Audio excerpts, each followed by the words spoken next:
આપણે બનાવવાના છે બટેટા પૌવા. એકદમ ટેસ્ટી અને ફટાફટ બની જાય તેવી રેસીપી છે. તો ચાલો આપણે રેસીપી શરૂ કરીએ. તો બટેટા પૌવા બનાવવા માટે સૌથી પહેલા તો આપણે પૌવાને સાફ કરીને ધોઈ લેવાના છે. ધોઈને આપણે કોરા કરી લીધા છે. તમે જોઈ શકો છો આપણે પૌવાને ધોઈને કોરા કરી લીધા છે. તો હવે આપણે આમાં છે ને લીંબુનો રસ એડ કરી દેવાનો છે. તો આપણે આમાં એક લીંબુનો રસ લીધો છે, તો એમાં આપણે એડ કરી દઈશું આ રીતે.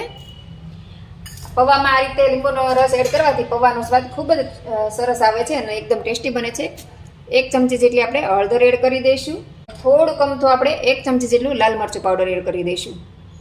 સ્વાદ પ્રમાણે નમક એડ કરી દેવાનું છે અને સ્વાદ પ્રમાણે થોડીક અમથી ખાંડ. તમે ગળ્યું ખાવાનું પસંદ કરતા હોય એટલી ખાંડ નાખવાની છે. હું મીડિયમ નાખું છું, ગળ્યું પણ નહીં ને બહુ ઓછું પણ એવું નાખવાનું છે. હવે આપણે આ બધી જ વસ્તુને સરસ રીતે મિક્સ કરી લેવાની છે. આ રીતે હળવે હાથે આવી રીતે તમે પૌવા બનાવશો તો એકદમ ટેસ્ટી પૌવા તમારા બનીને તૈયાર થશે. તો આવી રીતે આપણે બધું મિક્સ કરીને આને આપણે સાઈડમાં મૂકી દેવાનું છે. તો આ બધી જ વસ્તુ આપણે સરસ રીતે મિક્સ કરી દીધી. તો હવે આને આપણે સાઈડમાં મૂકી દઈશું. તો હવે આપણે બટેટા પૌવા માટે બટેટા જોશે અને એક કાંદો જોશે, મતલબ કે એક ડુંગળી જોશે, અને તીખું ખાતા હોય એ પ્રમાણે આપણે મરચી લેવાની છે. તો આ બધી જ વસ્તુને આપણે પહેલાં ઝીણી ઝીણી સુધારી લઈશું. તો અહીંયા આપણે 2 બટેટા ઝીણા સુધારીને પાણીમાં રાખી દીધા છે, કેમ કે બટેટા કાળા પડી જાય એટલે આપણે સુધારીને પાણીમાં રાખી દઈશું અને ધોવાઈ પણ જાય પાણીમાં રાખવાથી. અને અહીંયા આપણે એક ડુંગળી સુધારીને લઈ લીધી છે અને મરચી સુધારીને લઈ લીધી છે. તો સૌથી પહેલાં તો આપણે બટેટાનું પાણી છે એ નિતારીને કોરા કરી લઈશું અને પછી આપણે બટેટા પૌવાનો વઘાર કરી લઈશું. તો આપણે બટેટામાંથી બધું જ પાણી નિતારીને કોરા કરી લીધા છે. તો હવે આ બટેટા આપણે વઘાર માટે તૈયાર છે. તો ચાલો હવે વઘાર કરી લઈએ. તો આપણે અહીંયા ધીમા ગેસે એક પેન ગરમ કરવા મૂકી દીધી છે. હવે આપણે 3 થી 4 ટેબલ સ્પૂન જેટલું તેલ લેવાનું છે.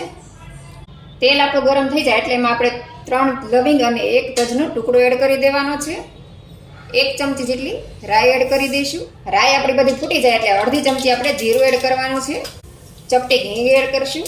મરચી આપણે જે કટ કરી છે એ આપણે એમાં એડ કરી દેવાની છે. મીઠા લીમડાના પાન એડ કરી દેવાના છે. મારી પાસે સુકલ પાન છે, તમારી પાસે મીઠો લીમડો લીલો હોય તો એ પણ તમે એડ કરી શકો છો.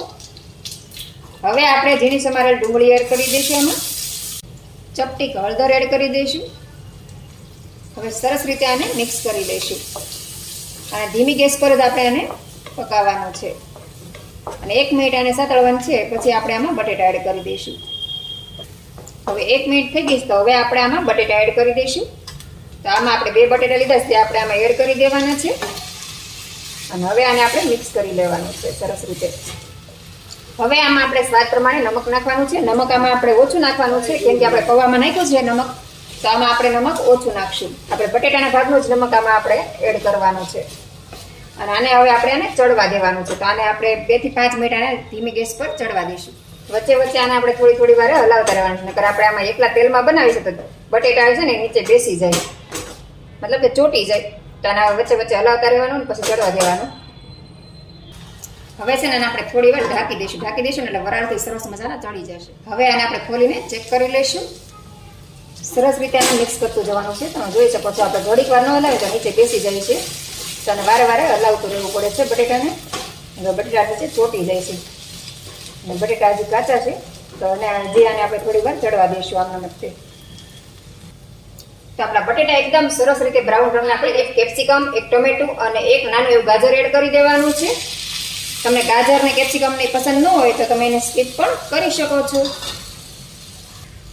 થોડુંક આપણે નમક એડ કરશું, કેમ કે આપણે ગાજરને એવું એડ કર્યું તો એના ભાગનું આપણે નમક એડ કરશું. અને હવે આ બધું આપણે સરસ રીતે મિક્સ કરી લેવાનું છે.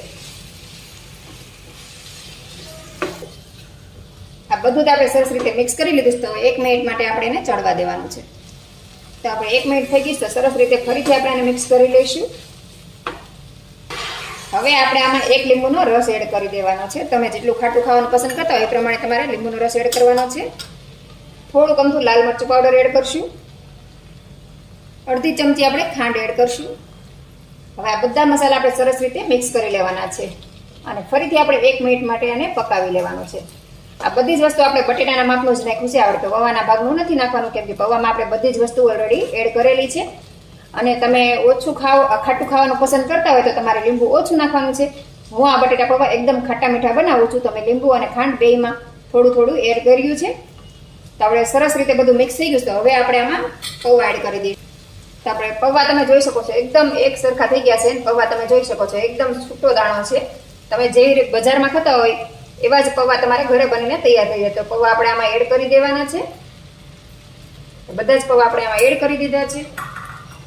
હવે બધા જ પૌવા આપણે આને સરસ રીતે મિક્સ કરી લઈશું. તો આપણે બધું જ એક સરખું મિક્સ કરી લીધું છે. તો હવે આપણે ગેસની ફ્લેમ બંધ કરી દઈશું. તો આપણા બટેટા પૌવા તૈયાર છે. તો હવે આપણે આને સર્વ કરી લઈએ. હવે આપણે પ્લેટ લઈ લીધી છે ને એમાં આપણે બટેટા પૌવા સર્વ કરી લઈએ. મેં હમણાં બટેટા અને પૌવા બે સેમ માત્રામાં રાખ્યું છે. તમે પૌવા વધારે પણ રાખી શકો છો અને બટેટા ઓછા પણ રાખી શકો છો. તમને બટેટા પૌવામાં જે વધારે પસંદ હોય એ તમે વધારે ઓછું કરી શકો છો.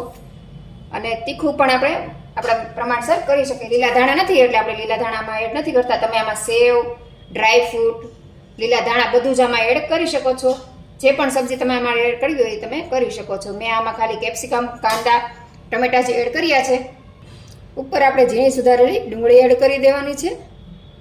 તમે ડુંગળી ન ખાતા હોય તો તમે ડુંગળીને પણ સ્કીપ કરી શકો છો. તમારી પાસે સેવ હોય તો સેવથી પણ તમે આને ગાર્નિશિંગ કરી શકો છો. તૈયાર છે આપણા એકદમ ટેસ્ટી એવા બટેટા પૌવા. આ બટેટા પૌવા તમે બનાવો, ખાઓ અને તમારો અનુભવ મારી સાથે શેર કરો. વિડીયો પસંદ આવે તો લાઇક, શેર અને સબસ્ક્રાઈબ કરવાનું ભૂલતા નહીં. Thank you.